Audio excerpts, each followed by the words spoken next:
Bismillahirrahmanirrahim. Assalamualaikum warahmatullahi taala wabarakatuh dan selamat sejahtera saya ucapkan kepada semua mahasiswa dan mahasiswi Universiti Teknologi Mara UiTM yang akan mengikuti kursus CTU 554 Penghayatan Etika dan Peradaban 2. Alhamdulillahirabbil alamin wassalatu wassalamu ala asyrafil anbiya'i wal mursalin wa ala alihi wa sahbihi ajma'in. Allahumma salli ala Sayyidina Muhammad wa ala alihi wa sahbihi wa barik wasallim. Tahniah dan syabas saya ucapkan kepada anda semua kerana berjaya meneruskan pengajian untuk semester yang baru pada kali ini. Baiklah, saya Muhammad Razlan bin Ahmad akan menerangkan kepada anda berkaitan sedikit sebanyak mengenai kursus CTU 554 Penghayatan Etika dan Peradaban 2 yang anda akan ikuti sepanjang semester pada kali ini. Baiklah pelajar-pelajar yang dikasihi sekalian, kenapa mesti belajar kursus ini? Persoalan yang perlu kita tahu. Yang kedua, apa yang kita akan dapat? Yang ketiga, apa yang perlu kita lakukan sepanjang mengambil kursus ini? Dan yang keempat, bagaimanakah kaedah penilaian kursus ini dijalankan? Mahasiswa-mahasiswi yang dikasihi sekalian, kenapa kita mesti mengambil kursus ini? Kursus ini merupakan kursus wajib universiti yang tergolong dalam mata pelajaran MPU yang menekankan kepada aspek penghayatan, etika dan peradaban untuk melahirkan graduan beretika, berakhlak mulia dan berdaya saing. So, hasrat ini perlulah kita capai supaya kita dapat melahirkan warga negara Malaysia khususnya yang mempunyai penghayatan etika dan peradaban yang tinggi. Khususnya anda mahasiswa dan mahasiswi. Baiklah, kita tengok sedikit dahulu sinopsis kursus iaitu bagaimana kursus ini dapat membantu mahasiswa dan mahasiswi untuk menghayati etika dan peradaban yang wujud dalam masyarakat kepelbagaian etnik di Malaysia untuk memperteguhkan pemikiran kritikal dan analytikal mereka bagi memenangani kehidupan yang lebih mencabar. Di samping itu, kursus ini memfokuskan kepada penghayatan etika dan peradaban dalam acuan Malaysia. Para pelajar akan didedahkan dengan dinamika konsep etika dan peradaban yang menjadi kekuatan kepada pembentukan negara Malaysia berdasarkan susu masa, evolusi sejarah dari era prakolonial hinggalah ke pasca kolonial. Sebab itulah kursus ini sangat penting untuk dipelajari oleh mahasiswa dan mahasiswi. Di samping itu, kefahaman tentang pembentukan etika dan peradaban dalam masyarakat kepelbagaian, khususnya di negara kita, akan dibincangkan bagi meningkatkan penghayatan etika dan peradaban ke arah pemantapan kesepaduan nasional dan bangsa Malaysia. Di samping itu, kalau kita tengok peradaban acuan Malaysia, perlulah dikupas serta diperdebatkan dalam aktiviti akademik berpandukan Perlembagaan Persekutuan sebagai tapak integrasi dan wahana etika dan peradaban. Pembinaan kesepaduan nasional amat dipengaruhi oleh globalisasi dan perkembangan teknologi maklumat dan komunikasi yang kompleks yang wujud pada hari ini. Baiklah mahasiswa dan mahasiswi, perlu kita tahu bahawa penghayatan etika dan peradaban dapat menzahirkan perilaku, tanggungjawab sosial dan digerakkan pada peringkat individu, keluarga, komuniti, masyarakat dan negara. Yang paling penting, kita harapkan perubahan yang berlaku dalam masyarakat dan pembangunan langsung ekonomi telah membawa cabaran baru dalam mengukuhkan kelestarian etika dan peradaban di Malaysia. Amalan pendidikan berimpak tinggi dipraktikkan dalam pengajaran dan pembelajaran bagi mendalami kursus ini. Dan saya yakin, saya percaya bahawa anda semua sudah bersedia untuk sama-sama kita membincangkan pelbagai aspek dan isu dalam negara kita berkaitan penghayatan etika dan peradaban. Baiklah, kita tengok hasil pembelajaran. Okey, mahasiswa-mahasiswi dikasihi sekalian. Okey, daripada hasil pembelajaran kursus ini, mahasiswa-mahasiswi dapat menjelaskan konsep etika dan peradaban dalam konteks penghayatan mengikut acuan Malaysia yang betul. Okey, sebagai rakyat, kita perlu tahu konsep etika dan penghayatan peradaban yang betul. Okey, yang kedua, menganalisis sistem tahap perkembangan kemajuan sosial dan kebudayaan merentas etnik. Inilah negara kita, begitu kaya dengan kepelbagaian yang ada, yang perlu kita ketahui dan kita pelajari.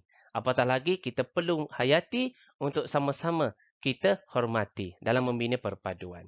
Dan yang ketiga, kita dapat membincangkan isu kontemporari. Okey, berkaitan ekonomi, politik, sosial, budaya dan alam sekitar daripada pelbagai perspektif etika dan peradaban. Baiklah, kita dah tengok sinopsis khusus sebentar tadi. Bagaimana pula kaedah penilaiannya? Okey. Mahasiswa-mahasiswa dikasihi sekalian, okey, untuk kali ini kita ada 3 kriteria, okey, 3 elemen penilaian yang akan dilakukan. Yang pertama, kertas kerja konsep, yang kedua pembentangan dan yang ketiga ujian akhir. Setiap kaedah penilaian ini akan dinilai, okey, berdasarkan peratusan markah yang tertentu. Kertas kerja konsep sebanyak 30 markah, 30%. Kertas pembentangan pula sebanyak 30% juga, dan ujian akhir akan dijalankan yang mewakili 40%. Keseluruhannya adalah 100%. Ini antara maklumat yang perlu diketahui oleh semua mahasiswa dan mahasiswi. Baiklah, kita tengok pula pecahan. Apakah elemen-elemen penting dalam tugasan-tugasan penilaian yang akan diberikan oleh para pensyarah kepada anda semua? Baik, kita tengok tugasan 1 iaitu kertas kerja konsep. Terdapat 6 elemen penting yang perlu diketahui para mahasiswa sekalian. Yang pertama, dalam kita menghasilkan tugasan kerja yang berkualiti, kita perlu ada pengenalan.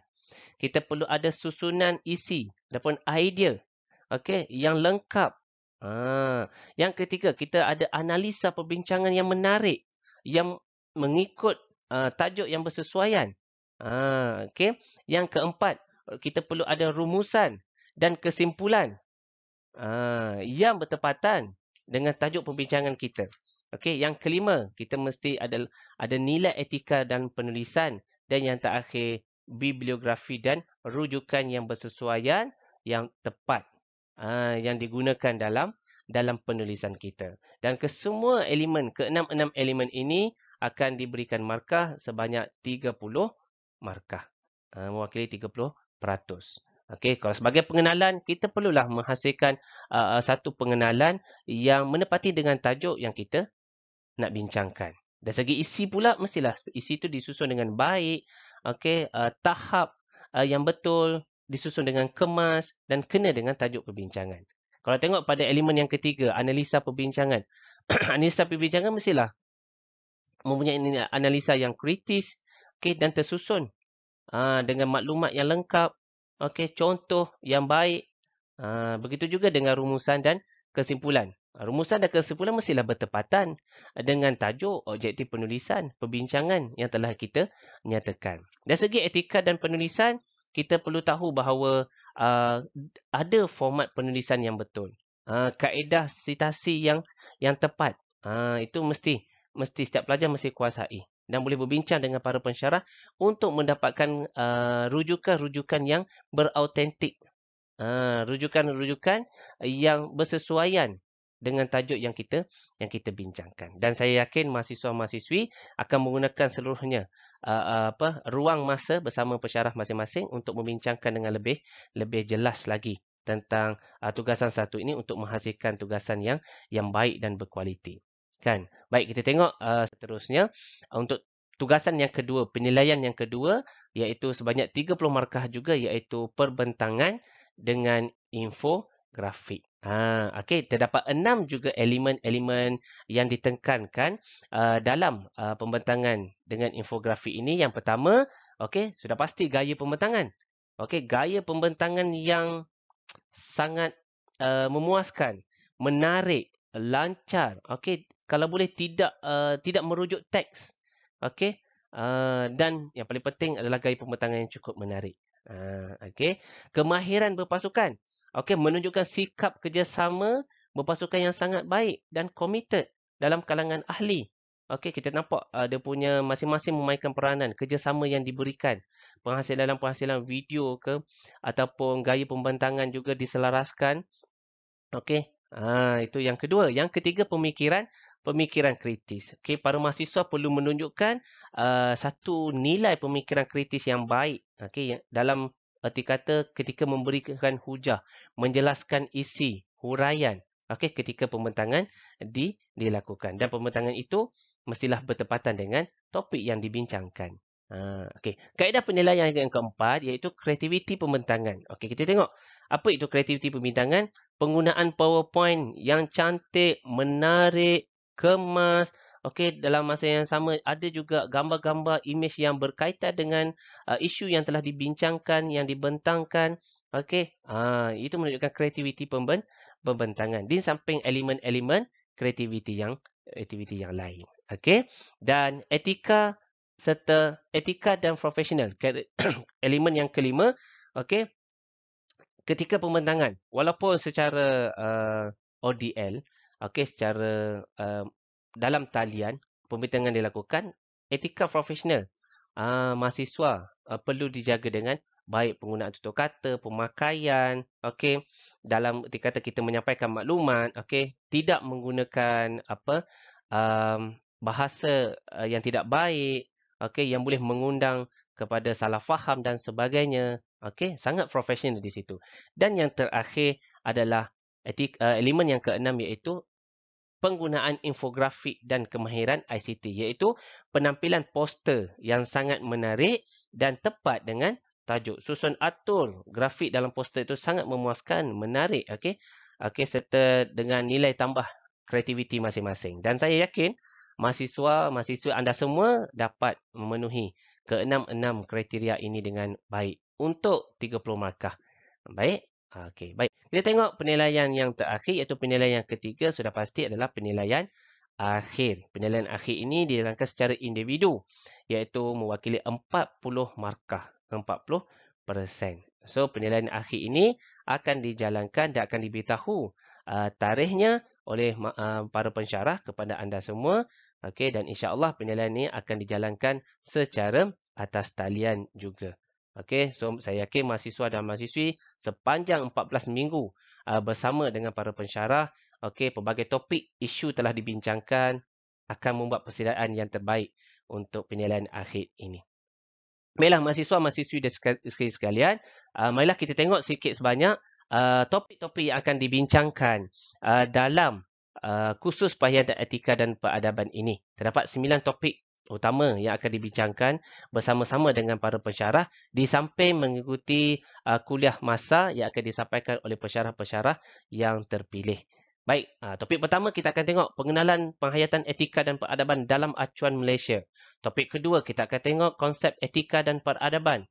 Topik ketiga, kita akan membincangkan etika dan peradaban dalam masyarakat kepelbagaian. Topik yang keempat, pemantapan kesepaduan nasional Malaysia. Dan topik yang kelima, pembinaan peradaban majmuk di Malaysia. So, kita tengok kelima-lima topik yang awal ini sangat penting, okey, dalam membina penghayatan etika dan peradaban. Dan kita akan diperkuatkan dengan topik yang keenam, perlembagaan sebagai tapak integrasi dan wahana etika dan peradaban di Malaysia. Ini semua mahasiswa perlu tahu apa yang terkandung dalam perlembagaan persekutuan dalam negara kita. Baik, topik yang ketujuh, kita akan membincangkan tentang teknologi maklumat dan komunikasi sebagai penggerak kesepaduan nasional di Malaysia. Apatah lagi kita berada dalam dunia tanpa sepadan, era globalisasi dengan teknologi yang pelbagai pada hari ini, maka teknologi maklumat sangat penting untuk menjadi penggerak kepada kesepaduan nasional. Dan di topik yang ke-8, kita akan membincangkan peranan etika dan peradaban dalam mendukung tanggungjawab sosial di Malaysia. Dan topik yang terakhir, kita akan juga membincangkan cabaran kelestarian etika dan peradaban di Malaysia. Dan ke-9 topik ini, saya yakin dan saya percaya anda semua akan berbincang bersama para pensyarah dan rakan-rakan secara matang untuk kita hayati etika dan peradaban dengan sebaik yang mungkin. Baiklah, saya rasa itu sahaja sedikit penerangan ringkas berkaitan dengan kursus CTU 554 penghayatan etika dan peradaban. Dua ini daripada saya, Muhammad Razlan bin Ahmad. Saya doakan anda semua berjaya. Segitu sahaja daripada saya. Sekian, terima kasih. Sehingga kita berjumpa lagi.